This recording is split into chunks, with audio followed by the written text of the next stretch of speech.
Good morning, good morning. Is the audio fine? Good morning good morning. आवाज़ वगैरह ठीक से आ रही है? ओके ओके ठीक है, लेट्स गेट स्टार्टेड नाउ। तो global influence of the Russian revolution, right? जो रशियन रिवॉल्यूशन अभी हम लोग ने पढ़ा, जो कई अलग अलग फेजेस में हुआ है। अक्टूबर देख रहे थे हम लोग किस तरीके से, फिर आगे उसके अगले 2 सालों तक डेवलपमेंट हुए हैं, वो सारी चीज़ें हम लोग देख रहे थे। तो अगर आप लोग को उतना एक सीक्वेंस मोटा मोटा समझ में आ गया हो तो वो बेटर है। तो इसके लिए क्या करना है आपको कि एक पेज लेके बैठिएगा और एनसीईआरटी जो आपने अभी कहानी पढ़ी है, इसको फ्लो चार्ट में कन्वर्ट करने की कोशिश करिएगा। फ्लो चार्ट में कन्वर्ट करने की कोशिश करिएगा। जो सीक्वेंस ऑफ इवेंट्स हुए हैं, उसको कन्वर्ट करने की कोशिश करिएगा। तो global influence of the Russian revolution and the USSR, इसको ध्यान से समझिएगा। Existing socialist parties in Europe did not wholly approve of the way the Bolshevik took power and kept it. दोस्तों, हम लोग देख रहे थे कि स्टार्टिंग में बोल्शेविक एक्टिव पार्टी रही जिसने कि रशियन रिवॉल्यूशन को लीड किया। लेनिन का नाम हम लोग ऑलरेडी इसमें देख चुके हैं। फिर इसमें अगर बात करी जाए, जब बोल्शेविक सत्ता में आ जाते हैं, लेकिन जो ये लोग मेजर्स लेते हैं वो काफी लोगों को नापसंद था। उनके द्वारा उठाए गए जो कदम थे वो काफी लोगों को नापसंद थे। नापसंद इन द सेंस ये एक्सट्रीम कर रहे थे, एक्सट्रीम्स कई कई जगह पे कर रहे थे। तो एक सेक्शन को पसंद नहीं आ रहा था, जैसे ग्रीन और वाइट वाला हमने देखा था, उन लोगों को पसंद नहीं आ रहे थे। तो existing socialist parties in Europe did not wholly approve the way Bolshevik took power and kept it. तो काफी लोगों को ये नहीं पसंद आ रहा था यूरोप में जो सोशलिस्ट पार्टीज थी। However, the possibility of a workers' state fired people's imagination across the world. लेकिन हाँ, ये जरूर लोगों को समझ में आ गया था कि एक वर्कर्स की अगर कोई पार्टी है या वर्कर्स डोमिनेटेड कोई ऑर्गेनाइजेशन है, वो रूल करने के काबिल है। वो समझ में आ गया था लोगों को। In many countries, communist parties were formed like the Communist Party of Great Britain. अच्छा, अब ये जब लोगों को ये चीज समझ में आ गई थी तो एक होड़ मची, अलग अलग देशों में कम्युनिस्ट पार्टी बनी। इसका एक एग्जाम्पल यहाँ पे communist party of great Britain. क्योंकि ये जो कम्युनिज्म था ये विचारधारा अब लोगों को और पूरे वर्ल्ड ओवर स्प्रेड होने लग गई आग की तरह। लोगों को समझ में आने लगा कि जो कॉमन लोग हैं, कॉमन पीपल है, वो यहाँ पे क्या कर सकते हैं, बदलाव ला सकते हैं, सत्ता भी वो लोग संभाल सकते हैं। गुड मॉर्निंग सभी को। The Bolsheviks encouraged colonial people to follow their experiment.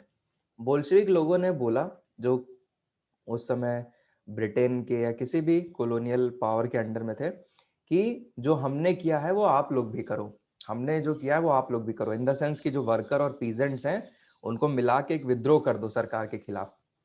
Many non-Russians from outside the USSR participated in the Conference of the People of the East 1920 में ये होती conference, and the Bolshevik founded Comintern. इसका आप लोग ने जरूर modern Indian history में नाम सुना होगा। इंडिया की तरफ से भी गए थे, रिप्रेजेंट कर रहे थे कॉमिंटर्न में। एक इंटरनेशनल यूनियन है that is pro Bolshevik socialist parties का एक ग्रुप है। तो यहाँ पे क्या हुआ, Many non-Russians from outside the USSR participated in the Conference of the Peoples of the East. एक कॉन्फ्रेंस होती है 1920 में। और कॉमिंटन, ये ज्यादा इंपॉर्टेंट है, कॉमिंटम, यहाँ पे रिप्रेजेंटेशन होता है पूरी दुनिया से। जो कम्युनिस्ट विचारधारा वाले लोग हैं, सोशलिस्ट विचारधारा वाले लोग हैं, वो यहाँ पे आते हैं, वो यहाँ पे पार्टिसिपेट करते हैं। इंडिया की तरफ से भी पार्टिसिपेट करते हैं, मुझे नाम नहीं याद आ रहा है। इंडिया की तरफ से भी काफी लोग इसमें पार्टिसिपेट करते हैं। Some received education in USSR's communist universities of the workers of the East. By the time the outbreak of the Second World War, the USSR had given socialism a global face and world stature. प्रणाम, good morning good morning. अगर यहाँ पे बात करी जाए क्या हो रहा है, तो अब हम लोग देख रहे हैं कि यूएसएसआर अब जो अपनी विचारधारा है वो बाकी जगह प्रसारित करने में जुट गया है, खासकर वहां पे जो कॉलोनियल कंट्रीज रही हैं। इसीलिए वो सेमिनार करा रहा है, वो कॉन्फ्रेंस करा रहा है, वो यूनिवर्सिटी ओपन कर रहा है। देखिए USSR communist university of the workers of the east, right. तो यहाँ पे हम लोग देख रहे हैं कि कम्युनिस्ट यूनिवर्सिटी वगैरह ओपन हो गई है जहाँ पे लोग एडुकेशन ले रहे हैं, तो उनको जाहिर सी बात है एडुकेशन भी उसी तरीके की दी जाएगी कम्युनिस्ट लाइन पे। तो सेकेंड वर्ल्ड वॉर आते आते, सेकेंड वर्ल्ड वॉर का कोई टाइम पीरियड बताएगा? सेकेंड वर्ल्ड वॉर का टाइम पीरियड क्या है? 19 सेकेंड वर्ल्ड वॉर आते आते यूएसएसआर ने सोशलिज्म को पूरी दुनिया में प्रसारित कर दिया, पूरी दुनिया में प्रसारित कर दिया। यस, ठीक है। 39 40 कह सकते हो, ठीक है। तो 45 ठीक। अच्छा, 1939 स्टार्ट हो गया था। चलो, तो yet by the 1950s it was acknowledged within the country that the style of government in the USSR was not in keeping with the ideals of the Russian Revolution। तो यहाँ पे अगर बात करी जाए,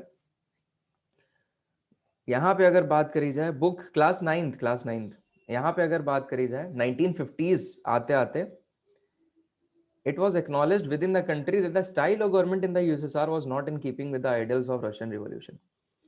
अब देखो दोस्तों, बहुत लंबा समय हो गया, आप लोग देख रहे हो बोल्शेविक्स को सत्ता हासिल किए हुए, अब ये 1950s का टाइम आ गया, 1950s का। यहाँ पे लोगों को लगने लग गया था यार कि जो हमारे यूएसएसआर में स्टाइल ऑफ गवर्नमेंट चल रही है वो रशियन रिवॉल्यूशन के आइडियल्स पे नहीं है। वो रशियन रिवॉल्यूशन में ये सारी बातें नहीं करी गई थी, जो जिस हिसाब से, जिस स्टाइल से यहाँ पे चल रहा है मामला। 1950s का टाइम आ गया, उस लेवल का डेवलपमेंट नहीं हो पाया, ठीक है, उस लेवल का डेवलपमेंट नहीं हो पाया। यहाँ पे लोगों को आने लगा समझ में कि भैया ऐसे तो ना होने वाला, ये सही नहीं चल रहा है, क्योंकि इसी टाइम पे जो बाकी कंट्रीज थी वो ज्यादा डेवलप हो गई थी, उन्होंने ज्यादा चीजें कर ली थी। लेकिन अगर इनकी बात करी जाए यूएसएसआर की, तो इनकी और इनसे जुड़े जो लोग हैं, इनसे जुड़े जो कंट्रीज हैं, उनका डेवलपमेंट हो ही नहीं पाया था उस तरीके से। तो लोगों को लगा कि यार कुछ ठीक नहीं चल रहा है। In the world socialist movement too, it was organized that all was not well in the Soviet Union। बाकी जगह पे जो वहाँ पे सोशलिस्ट मूवमेंट चल रहे थे बाकी कंट्रीज में भी, वहाँ पे सबको ये समझ में आ गया था कि सोवियत यूनियन के साथ कुछ ठीक नहीं चल रहा है। In the world socialist movement too, it was recognized that all was not well in the Soviet Union। A backward country had become a great power, its industries and agriculture had developed and the poor were being fed, but it had denied the essential freedoms to its citizens and carried out development projects through repressive policies। ये देखो drawback, देखो drawback USSR का, इसने एक backward country को great तो बना दिया, नो डाउट। यहाँ पे इंडस्ट्रीज खड़ी कर दी, एग्रीकल्चर डेवलप हो गया, जो गरीब लोग हैं, जो पुअर हैं, उनको पेट भर गया उनका। ये प्रॉस थे। कॉन्स क्या है? कॉन्स ये हैं यहाँ पे जो एसेंशियल फ्रीडम्स होती थी सिटीजन की, एसेंशियल फ्रीडम, कुछ राइट्स होते हैं सिटीजन के, वो सब यहाँ कुछ नहीं। और डेवलपमेंट प्रोजेक्ट्स भी कैसे कराए जा रहे हैं? Through repressive policies. रिप्रेसिव मतलब प्रेस करके, दंड देके, इस तरीके से यहाँ पे इन्होंने पॉलिसी जबरदस्ती लागू करी, लोगों को अकाउंट में नहीं लिया, ठीक है, लोगों को अकाउंट में नहीं लिया। तो टॉप डाउन अप्रोच अपनाया गया, जो अगर कह दिया ऊपर लेवल से तो नीचे फॉलो होना है, रिप्रेसिव पॉलिसीज हैं। आप इसमें इफ एंड बट नहीं कर सकते हो, आपको करना ही करना है इस चीज को follow. By the end of the 20th century, the international reputation of the USSR as a socialist country had declined, though it was recognized that socialist ideas still enjoyed respect among the people।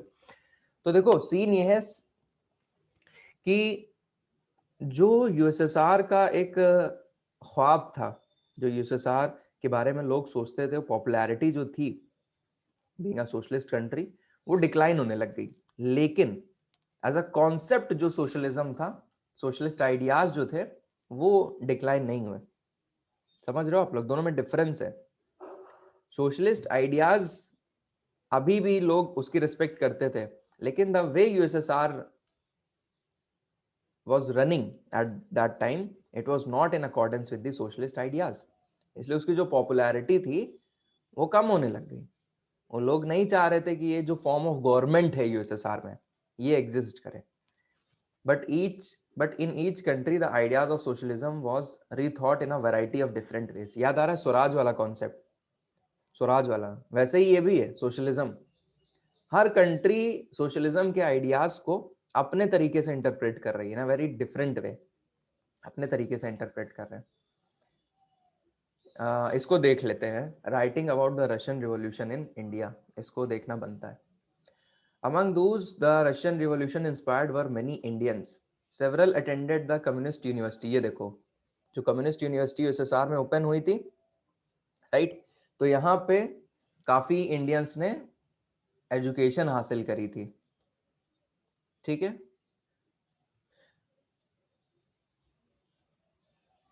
Communalism मत बोलो Pankaj, communalism दूसरी चीज है, communist ये दूसरी चीज है। इसको कह सकते हो as extreme form of socialism. Communalism तो वही हो जाएगा, हिंदू मुस्लिम वाला सीन है ना, रिलीजन के आधार पे।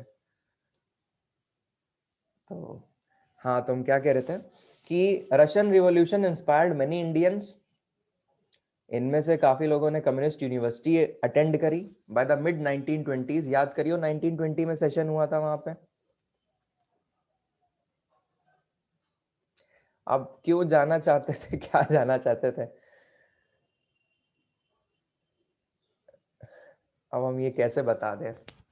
By the mid 1920s the communist party was formed in India.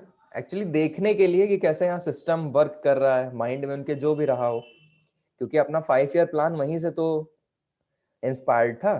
तो वहां पे देखने के लिए कैसे सिस्टम चल रहा है, कैसे गवर्नमेंट के कंट्रोल में इंडस्ट्रीज हैं, बैंक्स नेशनलाइज्ड हो गए हैं, ये पूरा सिस्टम देखने के लिए।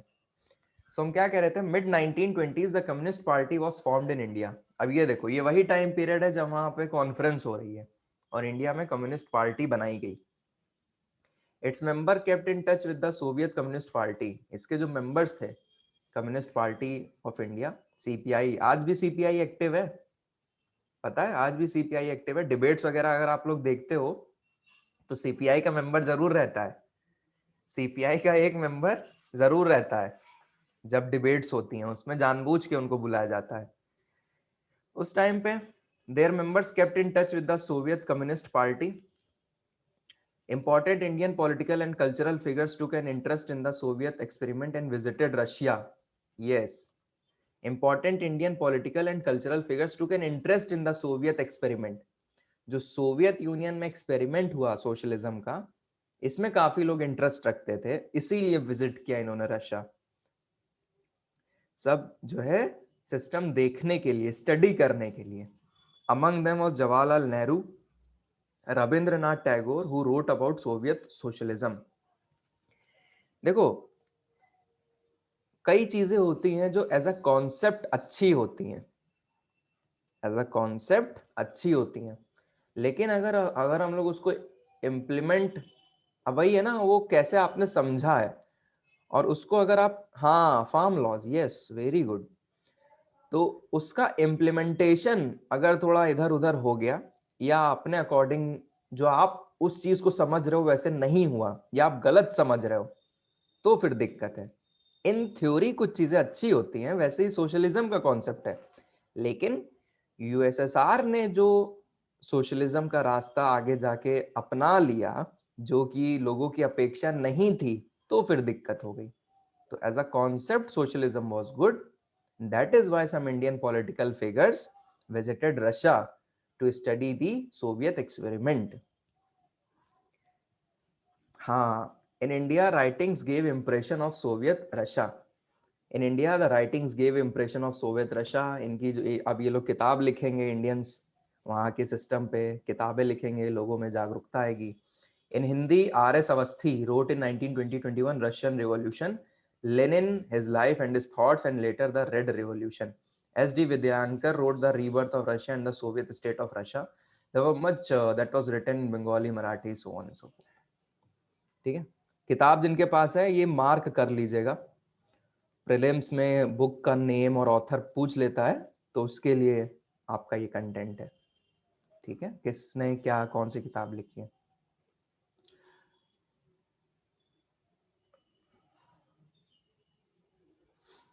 ये दोनों का है यहाँ पे scene. Okay, this is done. Mains की आंसर राइटिंग करनी है ना, तो आप लोग इसके क्वेश्चंस किया करो, क्योंकि इसके क्वेश्चंस के आंसर आपको किताब में ही मिल जाएंगे। अगर मेंस की आंसर राइटिंग की प्रैक्टिस करनी है इन जनरल, तो आप एनसीईआरटीज का जो जो चैप्टर होता जाता है ना, उसके क्वेश्चन थोड़े अटेम्प्ट किया करो, पूरे नहीं, थोड़े बहुत, तो बहुत अच्छा एक एक हो जाएगा, बहुत अच्छा एक आपका स्टार्टिंग हो जाएगी।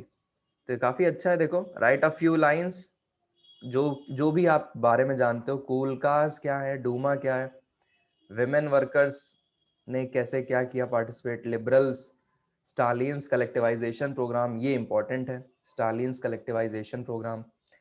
What are the main changes brought about by Bolshevik immediately after the October revolution. ठीक है, तो ये काफी अच्छा रहता है, इसको स्टार्ट कर सकते हो। तो चलिए चैप्टर नंबर 3, चैप्टर नंबर 3।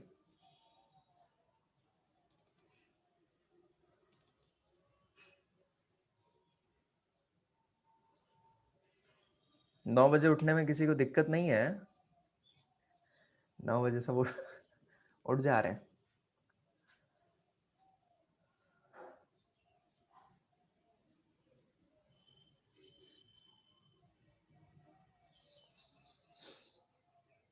अभी 2-3 दिन शायद हो सकता है 9 पे ही हम बुलाएं आपको, उसके बाद नेक्स्ट वीक से 7 बजे कर देंगे, नेक्स्ट वीक से।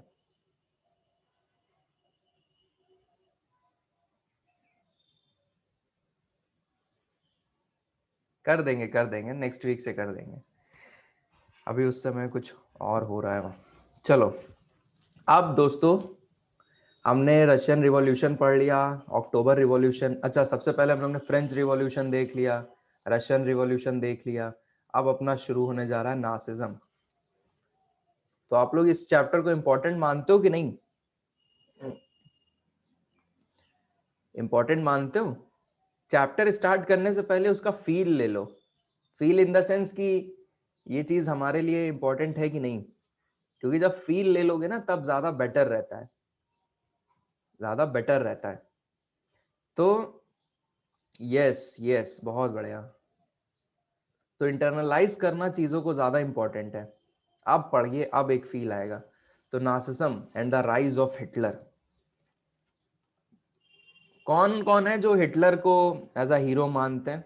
मतलब काफी लोग हैं जो उसकी विचारधारा से काफी प्रभावित होते हैं। कौन कौन है जो हिटलर को प्रभावित है, हिटलर से? ओके ओके, ठीक, 50-50, ओके ओके, ठीक है। Nazism and the rise of Hitler, समझिए। In the spring of 1945, in the spring of 1945, a little 11-year-old German boy called Helmut was lying in bed when he overheard his parents discussing something in serious tones. 1945 में एक 11 साल का बच्चा अपने bed पे इधर उधर सर रख रहा है और अपने माँ बाप की बात सुन रहा है। His father, a prominent physician, deliberated with his wife whether the time had come to kill the entire family or if he should commit suicide alone. उनके पापा क्या कह रहे हैं? उस बच्चे के पापा, हेलमत के पापा कह रहे हैं कि क्या ये समय आ गया है जब हम अपनी पूरी फैमिली को मार दें, या फिर हम खुद ही अकेले ही सुसाइड कर लें। His father spoke about his fear of revenge, saying, "Now the Allies will do to us what we did to the crippled and Jews." मतलब इस टोन में बोल रहे हैं, इतने भय में बोल रहे हैं। Now the Allies will do to us what we did it to the crippled and Jews. अब जो allies है, अब वो हमारे साथ करेंगे जो हमने ज्यूस के साथ किया और क्रिपल्ड लोगों के साथ किया, पैर टूटा है, हाथ टूटा है, उनके साथ जो हमने किया, अब ये allies हमारे साथ करेंगे। The next day he took Helmut to the woods where they spent their last happy time together singing old children's songs. Later, Helmut's father shot himself in his office. Helmut remembers that he saw his father's bloody uniform being burnt in the family fireplace. So traumatized was he by what he had overheard and what had happened that he reacted by refusing to eat at home for the following 9 years. He was afraid that his mother might poison him. जब उनके पापा ने ये बात बोली, उसके बाद ये उनकी पूरी family woods woods in that sense है फॉरेस्ट, ठीक है, शहर भीड़ भाड़ से अलग दूर चले जाना, फॉरेस्ट, ये चले जाते हैं यहाँ पे। फिर क्या होता है, कुछ दिनों बाद हेलमत के जो फादर है वो अपने को गोली मार लेते हैं। हेलमत को वो नज़ारा अभी भी याद है जब उसके पिता की बॉडी बिल्कुल खून में से लिपटी हुई फैमिली फायर प्लेस पे बर्न कर रही थी। वो इतना ज़्यादा इस इवेंट से परेशान हो गया कि उसने घर पे खाना खाना छोड़ दिया 9 साल तक। किस सेंस से कि मतलब उसकी मदर उसको पॉइजन ना दे दे, क्योंकि बात हो रही थी ना पूरी फैमिली को मारने की, सुसाइड करने की, मास सुसाइड। तो इस सेंस से उसने 9 साल तक घर में खाना नहीं खाया। Although Helmut may not have realized that it was meant, his father had been a Nazi and a supporter of Adolf Hitler. आप कहानी समझ में आई क्या हुआ? Although Helmut was not realized what it meant, his father had been a Nazi and a supporter of Adolf Hitler. और Adolf Hitler के supporter और Nazi होने के कारण इसके जो पिता थे फिजिशियन थे, इन्होंने हिटलर के मंसूबों को पूरा करने के लिए उसकी हेल्प करी थी। सारे जूइश लोगों को मारने में मदद करी थी इसके पापा ने, हेलमत के। तो जब एडोल्फ हिटलर का अंत हुआ और जब एलाइज कंट्रीज यहाँ पे आ जाती हैं, इंटर कर जाती हैं, तो जो हिटलर से जुड़े लोग हैं उनको लगता है कि अब हमारे साथ भी ये लोग वही करेंगे जो हमने जूइश लोगों के साथ किया। इसी चक्कर में इसके पापा सुसाइड कर लेते हैं। Many of you will know something about the Nazis and Hitler. You probably know of Hitler's determination to make Germany into a mighty power and his ambition of conquering all of Europe. ये कुछ वैसा ही है जैसे कि Trump ने एक slogan दिया था, मेक अमेरिका ग्रेट अगेन। तो हिटलर ने भी कुछ ऐसा ही किया जर्मनी को, कि जर्मनी को हम विश्व की सबसे बड़ी ताकत बना देंगे, पूरा का यूरोप हम जीत लेंगे। You may have heard that he killed Jews, but Nazism was not one or two isolated acts. आपने सुना होगा कि बड़े पैमाने पे he killed Jews, लेकिन जो नाजीवाद है, नाजिज्म, वो मात्र एक और दो अलग अलग एक्ट्स ही नहीं है केवल। इट वॉज अ सिस्टम दोस्तों, a structure of ideas about the world and politics. ये लाइन है जो आपको नाजिज्म में लिखनी है। What is नासिज्म? नासीवाद क्या है? तो the system, structure of ideas about the world and politics. अभी हम लोग उसको डिटेल में पढ़ेंगे। Let us try understand what Nazism was all about. Let us see why Helmut's father killed himself and what was the basis of his fear was. इतना सबको समझ में आ गया? स्टोरी समझ में आ गई थी?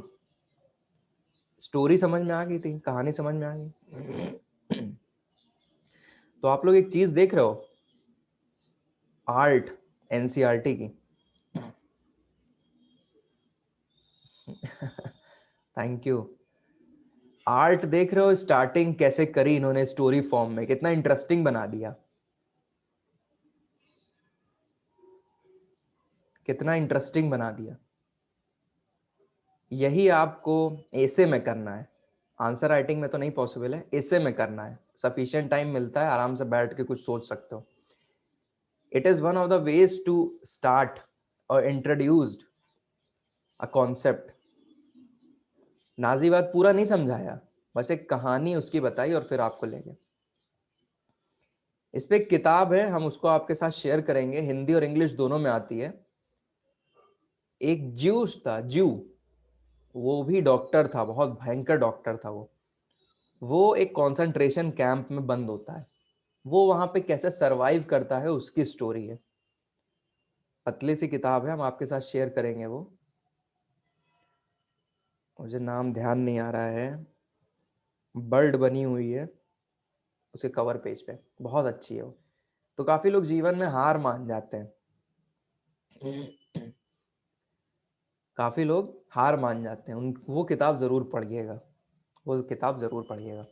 चलिए, in May 1945 Germany surrendered the allies. 1945 Germany surrender to the allies. 1945 विश्व युद्ध समाप्त होता है और जो जर्मनी है वो एलाइज सरेंडर कर देती है। Anticipating what was coming, Hitler, his propaganda minister Goebbels, and his entire family committed suicide collectively in his Berlin bunker in April. Suicide कर लेता है हिटलर। हिटलर सुसाइड कर लेता है। वही है, पकड़े जाने का डर और ये सब बातें। इतना बेइज्जती हो गई, ट्रीटी साइन करनी पड़ गई। बर्लिन का बंकर, इस पे बहुत अच्छी सीरीज है, नेशनल ज्योग्राफिक की भी है, आप लोग देखिएगा अगर यूट्यूब पे मिलती है तो। At the end of the war, an international military tribunal at Nuremberg was set up to prosecute Nazi war criminals for crimes against peace, for war crimes and crimes against humanity. Nuremberg, एक इस पे movie भी बनी है, cases चले थे, Nuremberg के trials जो थे, इस पे एक मूवी भी है।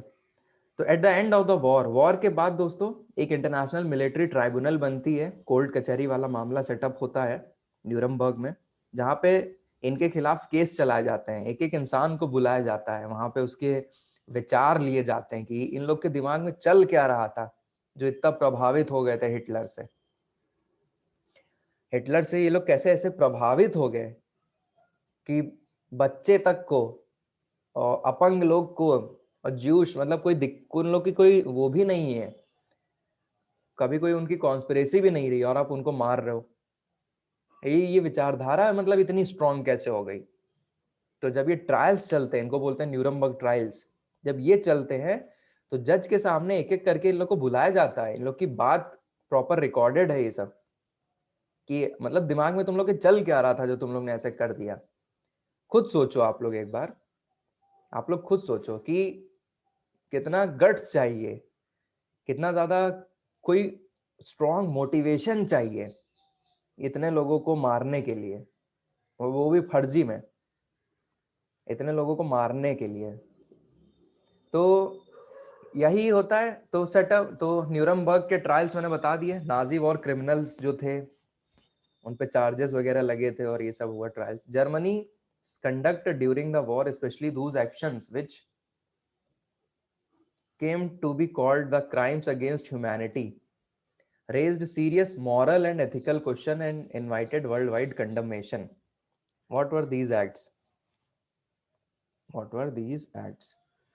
So इससे पहले allies बार बार आ रहा है, allies समझ लो क्या है। allies, the allied power when initially led by UK and France. In 1940 they were joined by USSR and USA. They fought against the Axis power, namely Germany, Italy and Japan.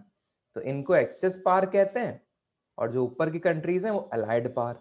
एक group ये है, एक group ये है, इन्हीं दोनों का झगड़ा हो गया था। तो एक तरफ यूके रहेगा, एक तरफ फ्रांस रहेगा, आगे जाके इसको यूएसएसआर भी इनकी तरफ आता है, यूएसए भी आता है, आगे जाके इनिशियली यूके और फ्रांस। फिर इधर हम लोग देखेंगे जर्मनी, इटली, जापान, ये है एक्सिस पावर। इनको एक्सिस पावर बोलेंगे, इनको अलाइड पावर बोलेंगे। तो ये दिमाग में कंट्रीज थोड़ा बैठाए रहिएगा। चलिए आगे देखिए अब। तो ये जो न्यूरमबर्ग ट्रायल्स चले, क्राइम्स अगेंस्ट ह्यूमैनिटी, यहाँ पे ऐसे काम हुए, यहाँ पे ऐसे क्राइम्स हुए, बिल्कुल बिल्कुल, जो कि मानवता के पूरी तरह खिलाफ।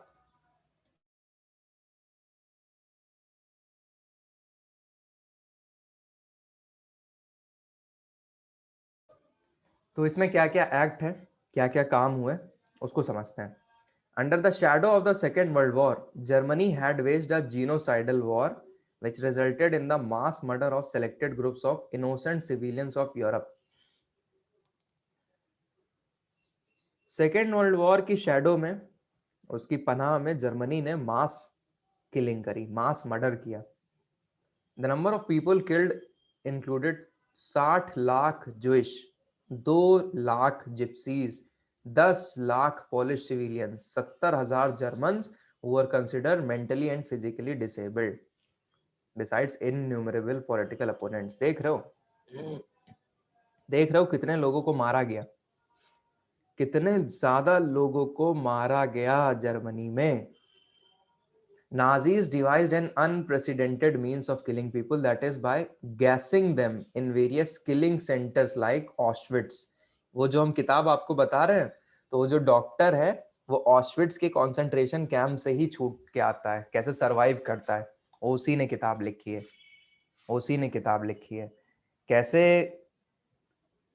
बुरी से बुरी हालत में भी जीने की राह इंसान सोच सकता है. सोचो, जहां ऑशविट्स कंसंट्रेशन कैंप, मतलब पता है कि वहां से बाहर सीधे मर के ही आना है, जला दिए जाओगे. गैसिंग चैम्बर उसे बोलते, गैसिंग चैम्बर, गैसिंग चैम्बर. जिंदा यहाँ रख देते, जला देते, भून देते थे, सीधे खत्म. या एक ऐसा कमरा होता था जहाँ पे जहरीली गैस होती थी, वहां सबको एक साथ बैठा देंगे, दर्जन लोग को, तो अपने आप ही मर जाओगे. न्यूरमबर्ग ट्राइब्यूनल, न्यूरमबर्ग ट्रायल्स जो बोलते हैं, sentenced only 11 leading Nazis to death, many others were imprisoned for life. जो न्यूरमबर्ग ट्रायल्स चले थे उसमें मात्र 11 लोगों को ही डेथ सेंटेंस सुनाई गई थी, बाकी लोगों को उम्र कैद सुना दिया गया था. The retribution did come, yet the punishment of the Nazis was far short for brutality and extent of their crimes. तो न्याय मिला, न्याय मिला, बट ये ऐसा न्याय कह नहीं सकते इसको, क्योंकि इन लोगों ने इतनी ज्यादा क्रूएलिटी, ब्रुटैलिटी करी लोगों पे कि उनके लिए ये लाइफ इम्प्रिजनमेंट तो ये सब कम है. The Allies did not want to be harsh on defeated Germany as they had been after the First World War. ये ऐसा इन्होंने क्यों किया? क्योंकि लास्ट में कौन जीता? एलाइज जीते. एलाइज नहीं चाहते थे कि उनकी छवि खराब हो या फिर हम बहुत ज्यादा जर्मनी पे हार्श हो जाएं, जैसा कि फर्स्ट वर्ल्ड वॉर के बाद ये लोग हुए थे. इसीलिए जर्मनी इतना पगलाया. जब फर्स्ट वर्ल्ड वॉर का हम लोग एंड देखेंगे, उसके रीजन को, उसके उसके रिजल्ट को समझेंगे, और फर्स्ट वर्ल्ड वॉर के टाइम पे ऐसा क्या हो गया, क्या बातें हो गई कि जर्मनी इतना नाखुश हो गया, इतना एक्सट्रीम फॉर्म उसको लेना पड़ गया. ठीक है, तो अलाइड कंट्रीज उतना ज्यादा हार्श नहीं होना चाहते थे जितना वो फर्स्ट वर्ल्ड वॉर के बाद हो गए थे, तो इसीलिए जो है ज्यादातर लोगों को लाइफ इम्प्रिजनमेंट दिया गया. Everyone came to feel that rise of Nazi Germany could be partly traced back to the German experience at the end of the First World War. देखा, यही हमने अभी जस्ट बताया. नाजी जर्मनी जो हुआ वो क्यों हुआ? वो फर्स्ट वर्ल्ड वॉर के बाद हुआ, फर्स्ट वर्ल्ड वॉर के बाद हुआ. और वो उसका जो एक्सपीरियंस रहा फर्स्ट वर्ल्ड वॉर के बाद, वो बहुत ही हार्श रहा, खराब रहा. अब वो हम लोग को समझना है कि क्या ऐसा एक्सपीरियंस हो गया था भैया. तो बर्थ ऑफ वेमार रिपब्लिक.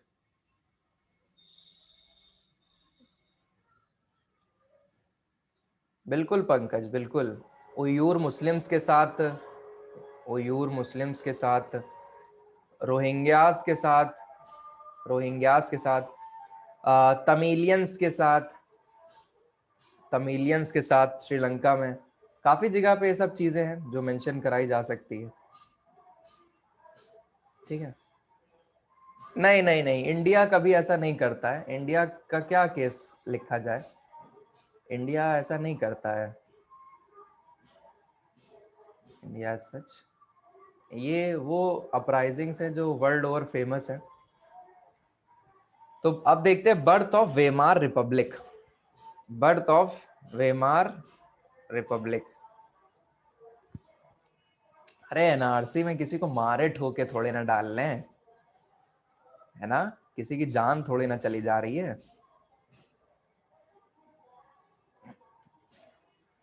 अब वो कंसंट्रेशन कैंप, कुछ लोग कहते हैं कि सही है, कुछ लोग कहते हैं गलत है, कुछ लोग कहते हैं जो सही है उसमें भी उन लोग को अलग सेपरेट हाउस दिया जा रहा है.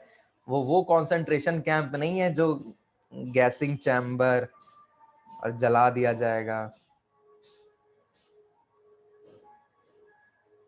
तो अलग अलग इंटरप्रिटेशन है उस आसाम के कंसंट्रेशन कैंप के. हाँ, तो birth of Weimar Republic. So Germany A powerful empire in the early years of the 20th century fought the First World War alongside the Austrian Empire and against the Allies. तो दोस्तों आप ध्यान से समझिए ये बात, आप सब लोग कंसंट्रेट करो यहाँ पे, ध्यान से समझिए। जर्मनी एक बहुत जबरदस्त powerful empire in the early years of the 20th century. इसने पहला विश्व युद्ध भी लड़ा, किसके साथ खड़े होकर लड़ा? ऑस्ट्रियन एम्पायर के साथ। ऑस्ट्रियन एम्पायर के साथ खड़े होकर लड़ा, किसके खिलाफ लड़ा? राइट, अलायंस के खिलाफ। अलायंस हम लोग ने देखा था, यूके, फ्रांस, रशिया, इसके खिलाफ लड़े, इसके अगेंस्ट में। All joined the war enthusiastically hoping to gain from a quick victory. यहां पे ये कंट्रीज एक के बाद एक के बाद एक कैसे फांद पड़ी? इसलिए फांद पड़ी, क्यों? क्योंकि इनको लगा कि जल्दी से विक्ट्री हमें मिल जाएगी। इन्होंने अपने अपोनेंट को, अपने एनिमी को बहुत ही कम समझ लिया था। Little did they realise that the war would stretch on, eventually draining Europe of all its resources. इनको नहीं पता था कि ये वॉर, ये लड़ाई इतनी ज्यादा खिंच जाएगी, और इतनी खिंच जाएगी कि ज्यादातर यूरोप के जो रिसोर्सेज हैं वो ड्रेन होने लग जाएंगे, खत्म होने लग जाएंगे। Germany made initial gains by occupying France and Belgium. Germany को फायदा हुआ स्टार्टिंग में वॉर में। जर्मनी मेड इनिशियल गेन्स, जगह इसको विक्ट्री मिल रही थी, फ्रांस का पार्ट हो गया, बेल्जियम का पार्ट हो गया, अब वो जर्मनी के कंट्रोल में आ गया।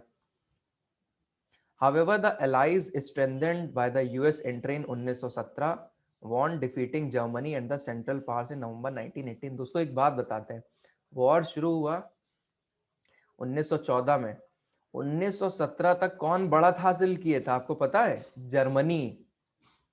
जर्मनी एक टाइम पे माना यह जा रहा था फर्स्ट वर्ल्ड वॉर का अंत जर्मनी ही करेगा। जर्मनी बहुत स्ट्रांग पोजीशन में था until and unless यूएस नहीं कूदा। अगर यूएस ना कूदता तो वर्ल्ड हिस्ट्री कुछ और होती इस टाइम पे। जर्मनी बहुत रैपिड एडवांस कर रहा था, इसको कोई पीछे नहीं कर पा रहा था। जर्मन टेक्नोलॉजी उस टाइम पे बहुत अव्वल दर्जे की थी, आज भी है। ऑटोमोबाइल सेक्टर में देखो, मशीन्स में देख लो, रिन्यूएबल सेक्टर में ये लोग अच्छा खासा काम कर रहे हैं। जर्मनी अपने में क्लास है उसका, जो जैसे ऑटोमोबाइल ले लो, वो अलग ही लेवल का है, उसकी जो मशीनरी होती है वो अलग लेवल की होती है, बहुत ज्यादा एडवांस उस टाइम पे भी रहा। ये यूएस वगैरह इसके सामने कुछ नहीं थे उस टाइम पे, उसके टाइम पे ये सब कुछ नहीं था यूएस वगैरह। तो इनिशियल जो गेन हुआ वो जर्मनी को हुआ। 1917 तक माना जा रहा था कि जर्मनी जीत सकता है, फिर बाद में यूएस ने अपने जब रिसोर्सेज लगा दिए, क्योंकि उसके पास रिसोर्सेज आता थे, वो उसके रिसोर्सेज, ब्रिटेन के रिसोर्सेज, फ्रांस के रिसोर्सेज, यूएसएसआर के रिसोर्सेज, ये सब जब मिल गए तब इतने लोग को लेना पड़ा लोहा जर्मनी के साथ। तो जर्मनी और सेंट्रल पावर्स जो इटली और वगैरह ये सब था, तो नवंबर 1918 में हारते हैं लोग। The defeat of the Imperial Germany and the abdication of the Emperor gave an opportunity to parliamentary parties to recast German polity। First world war के टाइम पे क्या हो रहा था, वहां पे इंपीरियल जर्मनी था, मतलब एम्परर संभाल रहा था। ज्यादातर यूरोप में स्टार्टिंग में यही रहा, एम्परर। हम लोग ने देखा था ना, फ्रेंच रिवॉल्यूशन में भी एम्परर था, बर्बन डायनेस्टी। रशियन रिवॉल्यूशन में भी जार निकोलस टू और ये सब था। ठीक है, जूश हर जगह थे, बस प्रोपोर्शन की बात है। जूश हर जगह थे, आज भी हैं हर जगह, हर कंट्री में, तो बस प्रोपोर्शन की बात है, नंबर्स की बात है। हाँ, तो हम क्या, जो उस टाइम पे जो फर्स्ट वर्ल्ड वॉर के टाइम पे जर्मनी था वो इंपीरियल जर्मनी था, एम्परर वहां पे राजा राज कर रहा था एक तरीके का, उसकी फैमिली थी वहां पे। तो जब ये फर्स्ट वर्ल्ड वॉर के टाइम पे सब डिफीट हो गया, खत्म हो गया, तो लोगों ने कहा कि यार ये राजा वाजा नहीं अब चलेगा, यहाँ पे पार्लियामेंट्री पार्टीज को आना पड़ेगा, यहाँ जर्मन पॉलिटी में एंट्री करनी पड़ेगी। National assembly met at Weimar जगह का नाम है वेमार। नेशनल असेंबली मिलती है वेमार में and establish a democratic constitution with a federal structure. Weimar में मिलते हैं, नेशनल असेंबली बनती है, कॉन्स्टिट्यूशन कैसा, डेमोक्रेटिक कॉन्स्टिट्यूशन, लोगों को पावर दी जाए, फेडरल स्ट्रक्चर अपनाया गया जर्मनी के लिए। ये एम्परर वगैरह हटाओ। Deputies were now elected to the German parliament और रेस्टैग, ये जर्मन पार्लियामेंट को बोलते हैं रेस्टैग। जैसे ड्यूमा बोला गया था ना, ड्यूमा, रशियन पार्लियामेंट को ड्यूमा, यहाँ पे रेस्टैग है। ये प्रीलिम्स के लिए इंपॉर्टेंट है।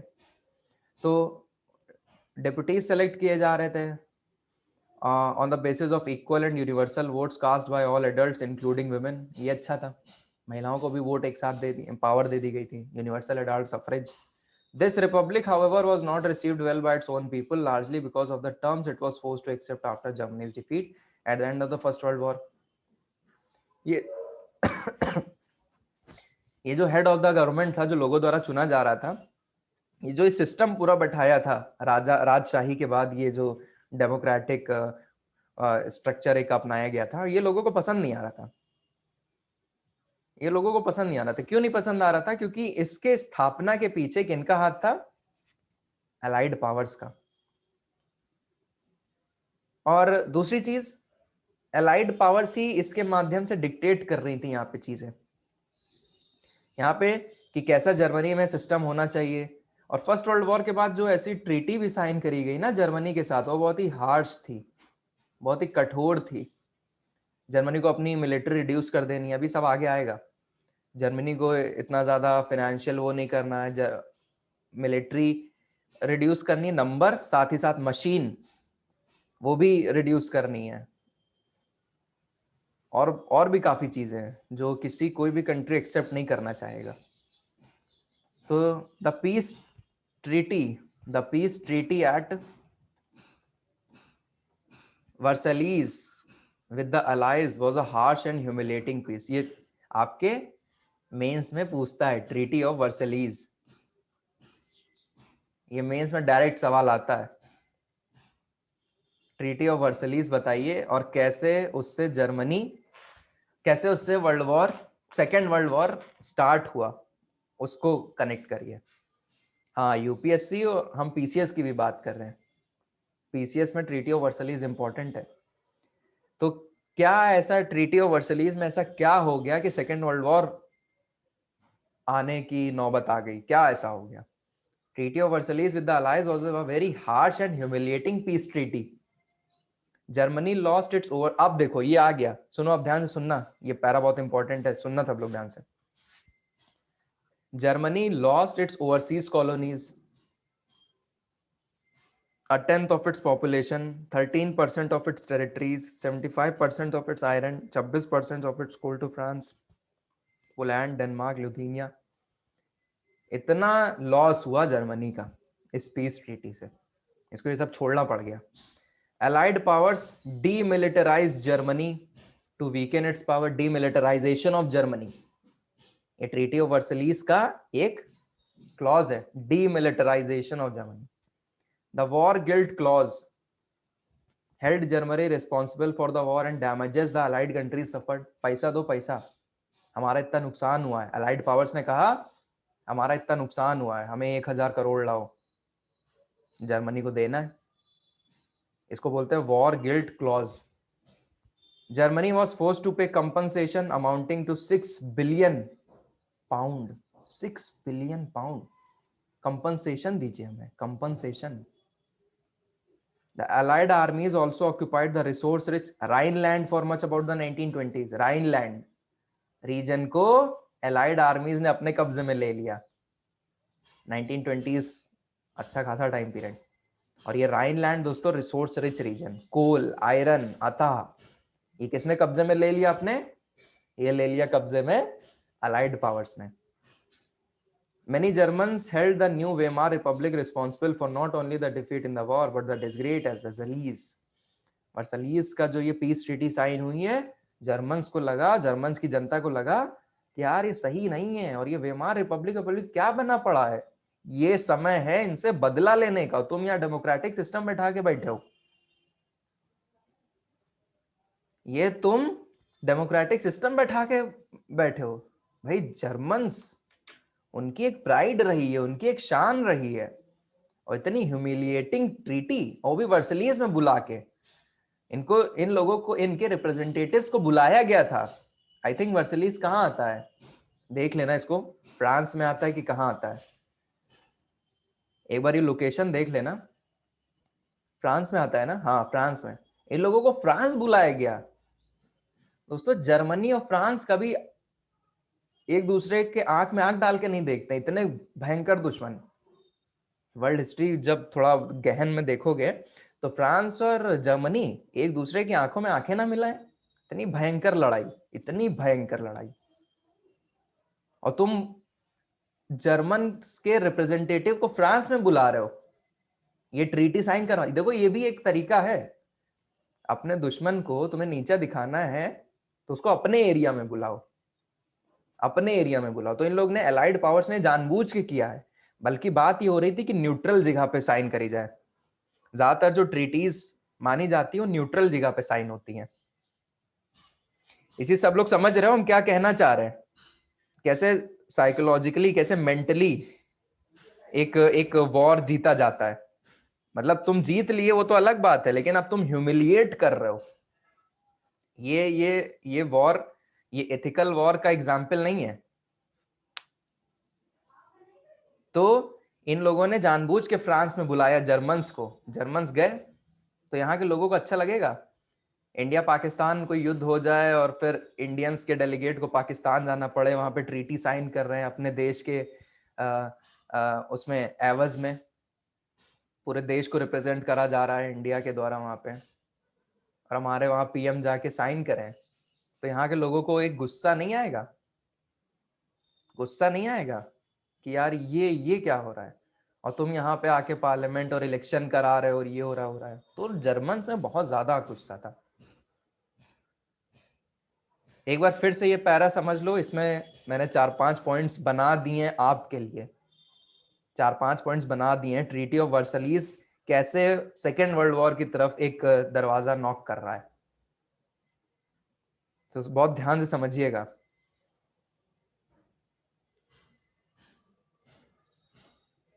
अब इसको बहुत ध्यान से समझिए, ये पैरा बहुत इंपॉर्टेंट है, हद से ज्यादा इंपॉर्टेंट है। सुनो, treaty of Versailles, Germany lost its overseas colonies. इसका ये मतलब है जो जर्मनी था उसकी जो ओवरसीज कॉलोनीज मतलब उसने काफी जगह जीत रखी थी इधर उधर के कंट्रीज में। जैसे ब्रिटेन की कॉलोनीज थी वो तो यहाँ तक फैली थी, वैसे जर्मनी की कॉलोनीज थी आसपास के एरिया में। तो कितना लॉस हुआ जर्मनी का? 10th of its population. मतलब अगर 100 लोग हैं तो उसमें से 10 लोग निकाल दो, 10th ऑफ इट्स पॉपुलेशन, अब 90 लोग बचे। ये तो केवल इतना आंकड़ा दिया है, जब इसको ऑन अ ग्रैंड स्केल देखोगे तो बहुत हो जाता है। 13% इसकी टेरिटरी लॉस हुई, 75% आयरन, 26% कोल लॉस हो गया, जो France, Poland, Denmark, Lithuania regions में था ऐसी कॉलोनीज। पहली बात, Germany lost its overseas colonies. दूसरी बात, the allied powers demilitarise Germany to weaken its power. Demilitarisation of Germany by the allied powers, demilitarisation of Germany. Demilitarisation का क्या मतलब है? आपको अपनी मिलिट्री स्ट्रेंथ कम करनी है। आई थिंक ये अगर आप लोग किसी ने पढ़ा हो तो बताना। आई थिंक 33%, 1/3 कम कराया था। आई थिंक 1/3 कम कराया था, आई एम नॉट श्योर। जब आप लोग कभी पढ़ना तो ये चीज देखना। 1/3 आई थिंक स्ट्रेंथ कम करा दी थी। 1/3, 1/3 बहुत होता है, 1/3, 1/3 बहुत होता है, 1/3, ठीक है, वो कम करा दी थी। इसके बाद है वॉर गिल्ड क्लॉज साइन कराया था, वॉर में जो हमारे नुकसान हुए हैं वो करो। फिर the Germany was force to compensate amount 6 billion pound. अब ये भी इन्होंने कैसे किया? लोन वगैरह लिया था इन्होंने, लोन वगैरह लिया था, लोन वगैरह लेके सब किया था। फिर है राइनलैंड रीजन जो है, Rhineland, it is very important, इसको जरूर मेंशन करना। Rhineland region it was a very resource rich region, iron और कोल वहां पे बेपनाह था, बहुत ज्यादा था। तो उसको जो है एलाइड वालों ने ले लिया, और इसको आई थिंक राइनलैंड को भी इन्होंने आपस में बांट लिया था, कुछ फ्रांस, कुछ यूके, इन लोग ने आपस में बांट लिया था। तो राइनलैंड रीजन चला गया जो अभी तक जर्मनी के अंडर में था। फिर यही है, यही सब कुछ कारण है। अब देखते हैं effects of the war. The war had a devastating impact on the entire continent both psychologically and financially. Germany के लिए जो वॉर का इम्पैक्ट रहा। From a continent of creditors Europe turn into one of debtors. पूरे अच्छा continent की बात हो रही है, यूरोप की बात हो रही है, यूरोप की इन जनरल। ये जो वॉर हुआ, भाई देखो वॉर कोई जीते कोई हारे, अल्टीमेटली लोग मरते हैं, लोग सफर करते हैं, फैमिली सफर करती हैं। वॉर कोई भी जीते कोई भी हारे, बट अल्टीमेटली फैमिली लोग सफर करते हैं, साइकोलॉजिकली भी और फिनेंशियली भी। सो कॉन्टिनेंट, अच्छा Europe was a continent of creditors, जो पैसे दिया करता था। अब ये क्या बन गया है, it is now it become the continent of debtors. अब लोन वगैरह इन पे चढ़ गया है। सबसे भयंकर लोन तो अमेरिका का रहा। Unfortunately, the infant Weimar Republic was being made to pay for the sins of the old empire. Unfortunately, सही बात है। Unfortunately, जो वेमार रिपब्लिक था, जर्मनी का जो नया सिस्टम, पॉलिटिकल सिस्टम इस्टेब्लिश हुआ, वेमार रिपब्लिक, उसको सारा हर्जाना चुकाने की जिम्मेदारी दे दी गई। अनफॉर्चुनेटली द इन्फेंट, अभी जस्ट ये बना है नया political system, Weimar Republic was being made to pay for the sins of the old empire. किसी और के पापों को किसको भुगतना पड़ रहा है। The republic carried the burden of war guilt and national humiliation and was financially crippled by being forced to pay compensation. कहां से दे पाएगा, कहां से।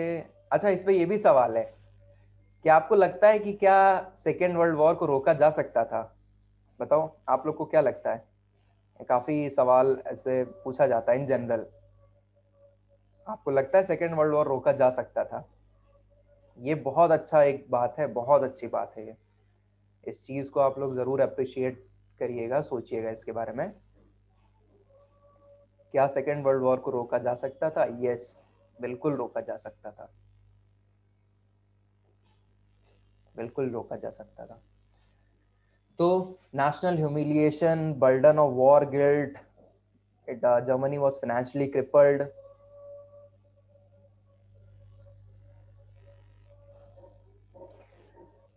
Those who supported the Weimar Republic, कौन लोग थे जो वेमार रिपब्लिक ऑफ जर्मनी को सपोर्ट कर रहे थे? Mainly socialist, Catholics, Democrats. They become easy targets of attack in the conservative nationalist circles. तो ये सब इनको सपोर्ट कर रहे थे वेमार रिपब्लिक ऑफ जर्मनी को, और इसीलिए अपने अपने कंट्रीज में इनको कभी कभी अब जब भाई जर्मनी को सपोर्ट कर रहे हो और एलाइड में हो, उसके पार्ट हो, तो आपको क्रिटिसाइज किया ही जाएगा, टारगेट्स ऑफ अटैक बनोगे। They were mockingly called the November criminals. Their mindset had a major impact on the political development of the early 1930s, as we will soon see. तो जो लोग समर्थन में थे इनके, जर्मनी के, they were known as November criminals. तो ये सब बातें हैं उस टाइम पे। वही है, आप सपोर्ट उनको करोगे तो फिर गलत ही कहे जाओगे। हारे हैं जर्मन्स तो ये सब तो करना ही पड़ेगा। उनके सपोर्ट में अगर बोल दोगे तो आपके ही मजाक उड़ा जाएगा।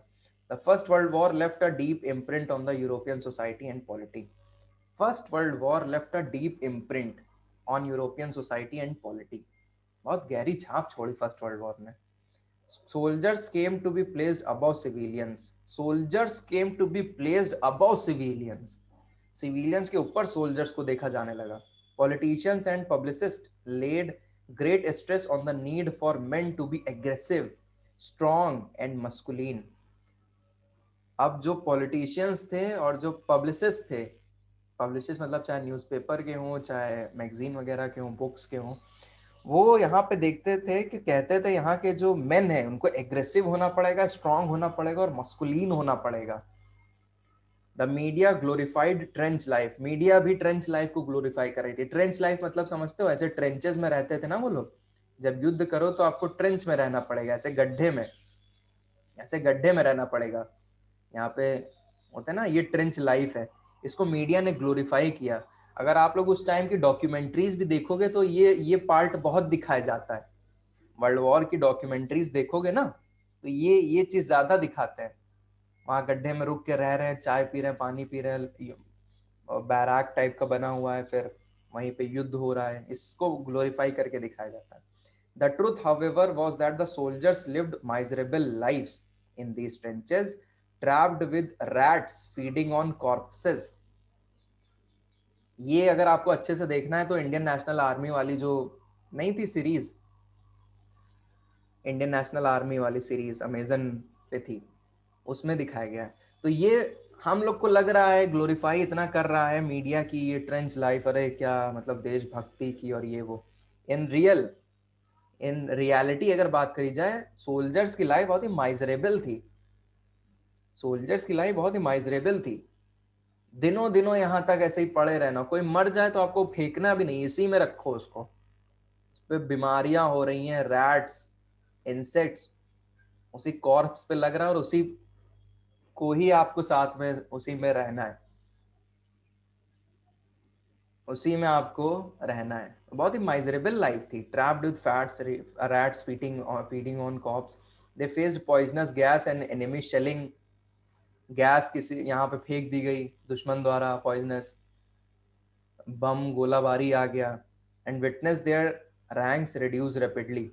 Aggressive war propaganda and national honor occupied center stage in the public sphere, while popular support grew for conservative dictatorship that had recently came into being. Democracy was indeed a young and fragile idea which could not survive in the instabilities of interwar Europe. बहुत important चीज, nationalism की भावना उस समय बहुत जागृत हो रही थी। सोल्जर्स को सिविलियंस के ऊपर रखा गया था, उनकी जो लाइफ थी सोल्जर्स की उसको ड्रामेटाइज्ड करके सबके सामने दिखाया गया कि ये देखो कितना अच्छा ये लोग काम कर रहे हैं, हमको भी इनके जैसा बनना है। मेन को बोला जाता था एग्रेसिव बनो, स्ट्रांग बनो और मस्कुलिन बनो। तो यहाँ पे हम लोग देख रहे हैं तो जो डेमोक्रेटिक फॉर्म ऑफ गवर्नमेंट है वो इंटर वॉर जो यूरोप रहा, ये जो टाइम पीरियड रहा, इसमें democratic form of government survive ही नहीं कर सकती है कई जगह पे। वही चीज हुई जर्मनी में। डेमोक्रेटिक नहीं, यहाँ कोई एक ऐसा स्ट्रांग मैन आना चाहिए जो हमारे गुस्से को, हमारी जो अंदर की भड़ास है उसको चैनलाइज करे। और यही जो एक वैक्यूम जनरेट हुआ था, इसको भर दिया हिटलर ने।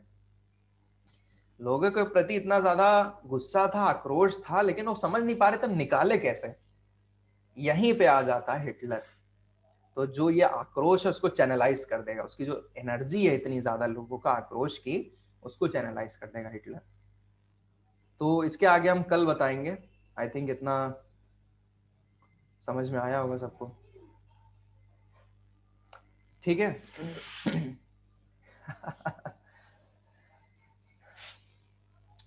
ठीक है, चलो रिकॉर्डिंग आपको यूट्यूब पे अपलोड हो जाएगी और चीज़ें रिवाइज करते रहिएगा, अदरवाइज भूल जाओगे। ठीक है, चलो bye bye, take care, bye bye bye, thank you, bye bye.